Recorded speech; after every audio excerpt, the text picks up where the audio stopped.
Hello everybody, welcome back to Breath of the Wild. I have returned for another episode of Jibber Jabber Wibber Wabbering. And I'm having a good time with it. Ew, ew, yeah, that's sludge water. Hey Brian, go for a swim in the sludge water. Well, Oh! I asked him to, and he did not disappoint in the slightest now, did he? I don't think I ever figured out how to get these. Yeah, even now, looking at it. How am I going to get these treasure chests? Because I thought they would be magnetized, so I could just magnet them. I know there's an item later on that I might be able to use, but I don't know if it works on swamp water. And that's another thing. This isn't the first time that I found ball and chain in this world. And I don't know if I'm supposed to use it for something. Like, can I pick it up and use momentum to fire it off? If I did, what would that do? Yep. I can use a bomb to try to blow up the platform, but that clearly didn't work. There's no tree around here that I can knock over to create a walking point, so I don't know what I'm supposed to do there. It's weird. Strange. So heads up, this episode looks like it's going to be a little bit shorter than the other ones because I'm running out of time on this particular sit-down playthrough in-game that I did. So we won't be here for particularly long, but if I'm where I think I am in the forest, I'm about to stumble across something quite interesting. Oink. Nope. Nope. Come on, Brian, you can ride the boar. Boars. Reminds me of a time. As I'm sure I've mentioned numerous times before, I play Dungeons & Dragons quite often. One thing that I typically do when I DM, when I have to DM rather, I like DMing. The only problem that I have with being a DM is... Wow, I got it! It didn't even kill me! How's that? I'm very picky when it comes to my players. I'm sorry, I really am. I like to have a good diversity in the group. I like to have some people that are very story-driven, focused, and serious. I like to have some people that are very nitty-gritty about minor points and like plot details and side quests and things like that. I like to have people that are quite chaotic and will just do random shit for the sake of doing random shit. And then I like to have the occasional quiet, not really outgoing person who's just there to kind of react to everything, because sometimes you can get great reactions on them, and I like to have a balanced party like that. When I don't have that, it's hard to have fun. You're everywhere. You sort of just like towards the campfire over there. You can grab your ingredients and toss them in. Try to construct. This is where I learn about cooking. This is a massive thing in the game, and it's quite helpful, actually. Oh, thanks for the hit there, buddy. Oh, I see.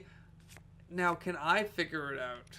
Because I figured it out here, but can I figure out that I need to take a stick, light the stick on fire, swing it at that cooking pot to light the cooking pot on fire so that I can actually cook? I have a feeling that I don't. I'm willing to bet that I don't figure it out. Based on the amount of time I've just spent sitting here looking at the inventory screen, I'm going to say that I'm going...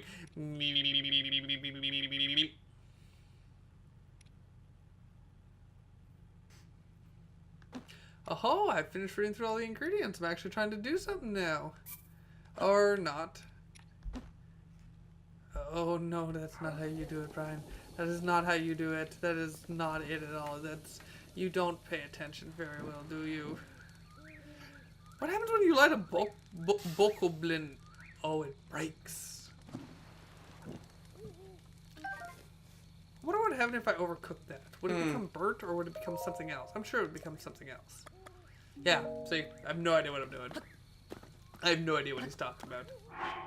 I am being of the dupe right now. Right, D&D, the boar. When I DM, I have a habit, it seems. A Brian trope, if you will. Well, I'm gonna have to learn how to do that. Anytime I play a game. I fucked up. Did you? Did you figure it out?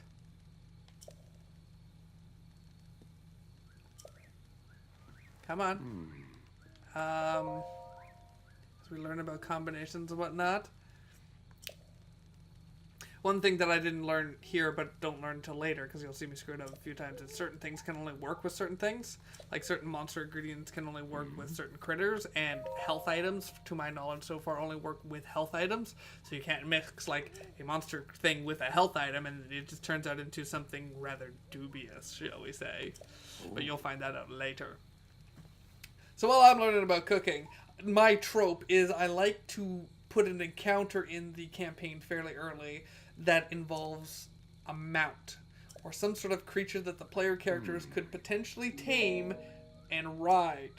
The very first campaign I did this in, it was like they just gotten to level 2 after like one session of playing, and I threw a boar encounter against them where they had a couple boars come at them, and then they had like a couple boar riders come in, so I had established the fact that you could ride this type of boar.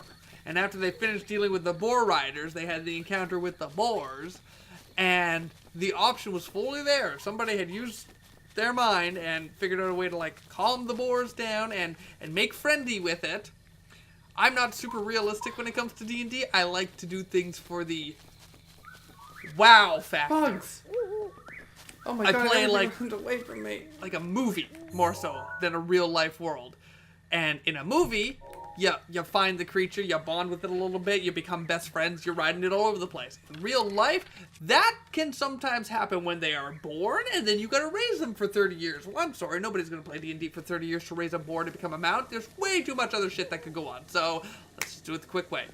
But I've had boars, I've had little salamander drakes running around that people can fly. I had a fucking ginormous, massive flying bat and pterodactyl in some of my campaigns.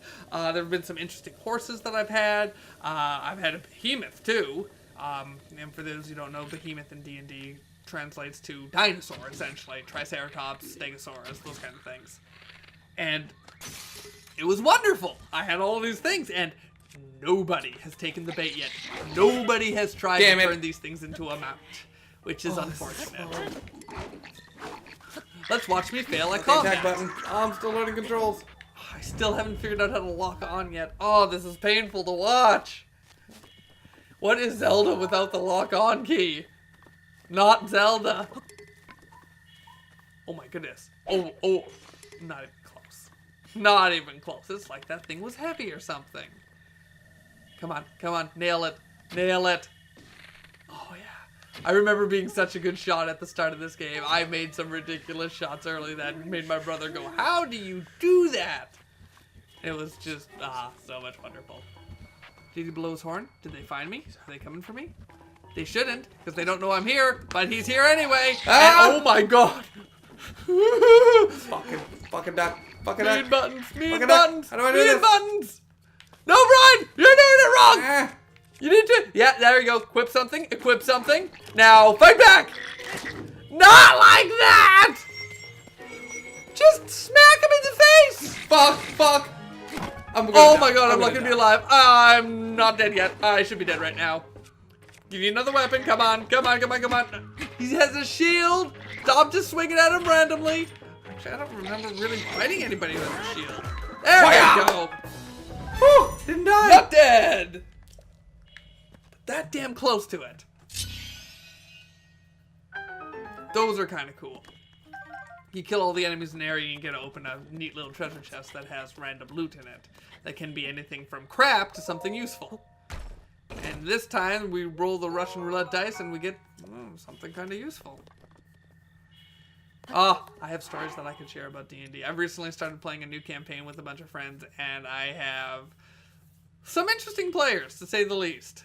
One of them is going to be a problem, but in a good way.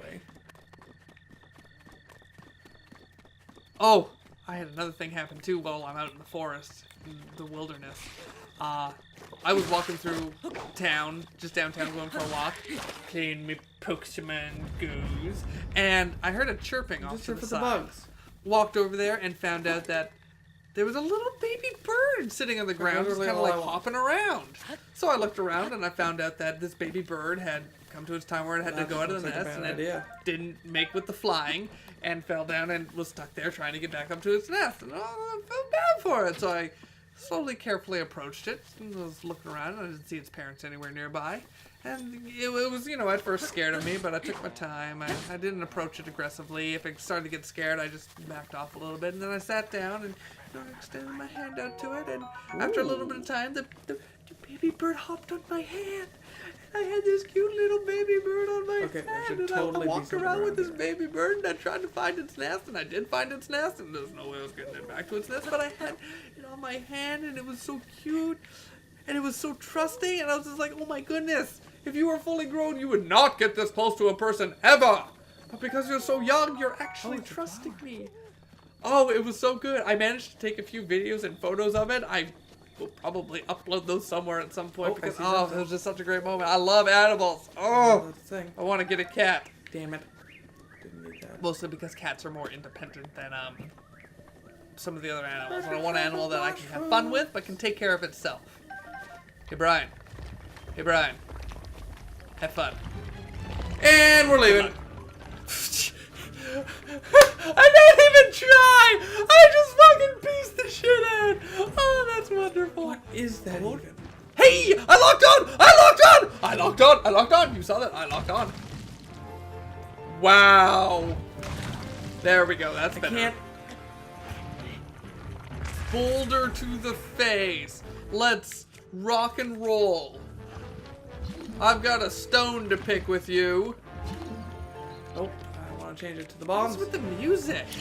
It sounds happy. Blah, blah, blah, Oh, you fuckface. blah, blah, blah.